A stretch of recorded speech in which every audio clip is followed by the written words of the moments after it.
भिवंडी काल्हेर 25 जून 2026 पूर्णा येथे 7 वर्षाच्या चिमुरडीवर बलात्कार झाला। आजच्या आक्रोश मोर्चानंतर माननीय केंद्रीय राज्यमंत्री कपिल पाटील यांनी सदर आंदोलनकर्त्यांची व पीडित कुटुंबाची सांत्वनपर भेट घेतली व पीडित कुटुंबाची परिस्थिती ही हलाखीची असल्याने त्यांच्या विनंतीला मान देऊन कपिल फाउंडेशन तर्फे 1 लाखाची मदत जाहीर केली।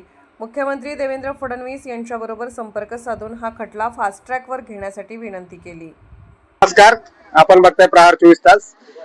भिवंडीमध्ये मानवतेला काळिंबा फासणारी घटना घडलेली आहे आणि एका लहान बालिका 7 वर्षाची तिच्यावर बलात्कार घडलेला आहे। त्याबद्दल इथं आक्रोश चालू आहे। जनमानस बघा, आंदोलन बघा। सकाळी यांनी फार मोठा मोर्चा काढला होता आणि तरीही आता सोसायटीमध्ये माजी केंद्रीय राज्यमंत्री माननीय कपिल पाटील साहेब यांना भेट देण्यासाठी येणार आहे। त्याबद्दल यांच्या भावना काय, जी घटना घडली याबद्दल यांच्या भावना काय? आम्हाला पोलिसांनी पूर्ण सहकार्य केलं, पण आम्हाला ना त्या मुलीला न्याय पाहिजे, चिमुरडीला न्याय भेटलाच पाहिजे आणि त्या नराधमाला खूप कठोर अशी शिक्षा झाली पाहिजे। शक्यतो त्याला छत्रपती शासनाच्या हिशोबाने जर शिक्षा झाली ना तर आम्ही खूप आभारी आहोत सरकारचे। एवढीच इच्छा आहे की गृहमंत्र्यांनी आमची दखल घ्यावी आणि त्याला कठोरात कठोर शिक्षा देण्यात यावी। सरकारकडे आपण काय मागणी केली? सकाळच्या मोर्चामध्ये काय मागणी केली?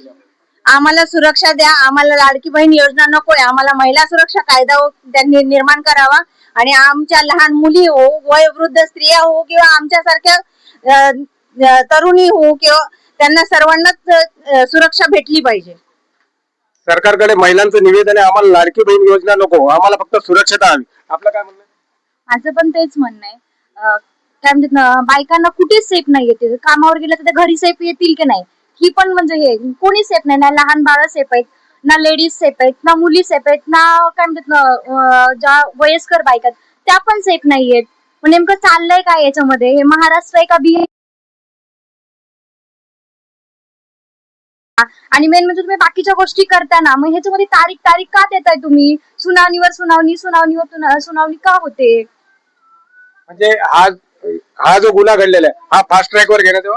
फास्ट ट्रॅकवर गेला तरी पण काहीच होत नाही। आता माझ्याच जिल्ह्यामध्ये झालं, बीड जिल्ह्यामध्ये काय झालं, त्याचं वर्ष होऊन गेलं ना संतोष देशमुखांचं। फास्ट ट्रॅकवरच चालली ना ती गोष्ट, पण आतापर्यंत न्याय भेटलाय का? नाही भेटलाय। तुम्ही ऑन द स्पॉट काहीतरी करा ना, तिथंच काहीतरी निर्णय घ्या। 2-4 जणांना शिक्षा झाल्याशिवाय हा कायदा सुधारल्याशिवाय काही होणार नाही, त्यांना चोप बसणारच नाहीये ना। मेन म्हणजे त्यांना वाटते न्याय व्यवस्था म्हणजे काही नाहीच आहे, आम्ही 4 दिवस जाऊन 4 दिवसांनी बाहेर येऊ, बस एवढंच चालू आहे। एकंदर याच्यावरून असं लक्षात येतं की पब्लिकची अशी मागणी आहे संसदेमध्ये नवीन कायदा बनवण्यात यावा। छत्रपती शासन योजनेचा चौरंग जसा बनवला जात होता, तत्काळ जसं म्हणजे निर्णय घेण्यात होता तोच कायदा लागू व्हावा। म्हणजे छत्रपती शासनामध्ये कडेलोट जे होतं हे आपल्याला चौरंग माळे वगैरे तोडण्यात येत होते आणि त्याला चौकात आणून मारण्यात येत होता, असा कायदा आम्हाला हवा सगळ्यांच्या समोर। आणि ती शिक्षा आहे ना 2 दिवसाच्या आतमध्येच झाली पाहिजे, 3रा दिवस पण त्याला आला नाही पाहिजे। आंदोलकाच्या फार गंभीर भावना आहे, हे आपण समजून घ्या। आपलं काय म्हणणं? माझं पण हेच मत आहे, जर लेडीज पोरी जर सुरक्षित नसतील तर सरकारचा उपयोग काय? आमच्यासाठी काय उपयोग आहे? हा प्रॉब्लेम सरकारने काहीतरी ह्याच्यावर कडक निर्णय केला पाहिजे ना। जर ह्या लोकांना सोडतात 4-8 दिवसात तर दुसरे लोक तयार राहतात ना गुन्हा करायला। हा गुन्हा नाही घडला पाहिजे ना, एवढीच माझी इच्छा आहे। धन्यवाद। फार गंभीर विषय आहे हा जो प्रसंग घडलेला आहे, सरकारकडे आपली काय मागणी आहे? माझी एकच मागणी आहे, आता बस झालं, किती दिवस मेणबत्त्या जाळायचे, किती दिवस आम्ही मोर्चे काढायचे। आता काहीतरी ठोस निर्णय घ्यायचा आहे आणि आम्हाला महिला सुरक्षा कायदा मंजूर करायचे। सरकार आज 1500 रुपये देते, ती 1500 रुपये नकोय, महिला सुरक्षा कायदा हवाय आम्हाला आणि आमच्या चिमुरड्याचं रक्षण करा, कारण आम्ही महिला आहेत आणि आम्हाला संरक्षण पाहिजे, एवढीच आमची मोठी मागणी आहे। 25 तारखेला जो प्रसंग घडलाय याबद्दल आपलं काय म्हणणं? महाराष्ट्राला काळिंबा फासणारा प्रसंग आहे। ही अतिशय दुर्दैवी घटना आहे। 9 वर्षाच्या एका बालिकेवर एका 19 वर्षाच्या नराधमाने अत्याचार केलेला आहे। महाराष्ट्रामध्ये वेगवेगळ्या ठिकाणी अशा प्रकारच्या घटना नेहमी घडत राहतात। इथे मी भेट दिल्यानंतर इथल्या भगिनींची, इथल्या बांधवांची भावना अतिशय तीव्र आहे। त्यांना असं वाटते की तात्काळ कायदा अशा प्रकारचा अस्तित्वात यावा, उद्याच्या उद्या ह्या केसचा निपटारा होऊन त्याला फाशीची सजा द्यावी.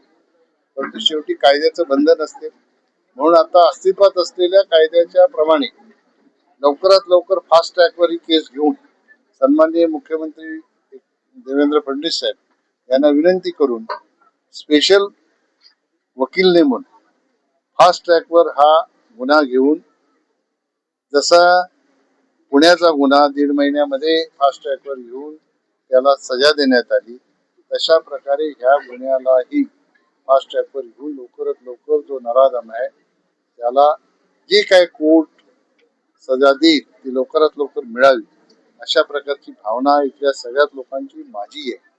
मलाही असं वाटते की अशा लोकांना चौकात फटकारलं पाहिजे, फाशी दिली पाहिजे.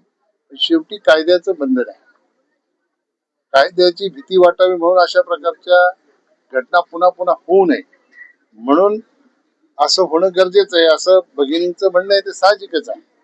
परंतु शेवटी आपल्याला सगळ्यांना राज्यघटनेप्रमाणे चालायचं असते. आपल्या देशाने जो कायदा केलेला आहे त्या कायद्याप्रमाणे चालायचं असते. त्याच्या पलीकडे जाऊन आपल्याला काही करता येत नाही. पण मला विश्वास आहे की राज्याचे मुख्यमंत्री फास्ट ट्रॅकवर गुन्हा घेतील आणि कोर्ट लवकरात लवकर त्याला जी सजा द्यायची आहे ती देईल आणि ह्या मुलीला न्याय मिळवून देतील असं मला विश्वास आहे. कपिल फाउंडेशनने त्या मुलीला आर्थिक मदत जाहीर केलेली आहे. ती किती आणि काय स्वरूपात आहे? मला इथल्या सगळ्या सहकाऱ्यांनी असं सांगितलं, मी काय मदत देऊन जो गुन्हा झालेला आहे त्याची भरपाई करू शकत नाही. परंतु इथल्या सहकाऱ्यांनी अशी विनंती केली की तिच्या आई वडील अतिशय गरीब आहेत, घराचं भाडं भरायलाही त्यांच्याकडे पैसे नाहीत, त्यांना असं वाटतं की खाजगी रुग्णालयात तिचा उपचार व्हावा. म्हणून मी त्यांना तेही सांगितलं की खाजगी रुग्णालयात उपचार करायचा असेल तर तीही व्यवस्था आमच्या कपिल पाटील फाउंडेशनच्या माध्यमातून केली जाईल आणि सांगितलं की त्यांना काहीतरी आर्थिक मदत मिळावी अशी विनंती त्यांच्याकडून आहे. त्या विनंतीला मान देऊन मी त्यांना आर्थिक सहकार्य केलेलं आहे. हे होते लोकनेते कपिल पाटील साहेब, माजी राज्यमंत्री. धन्यवाद.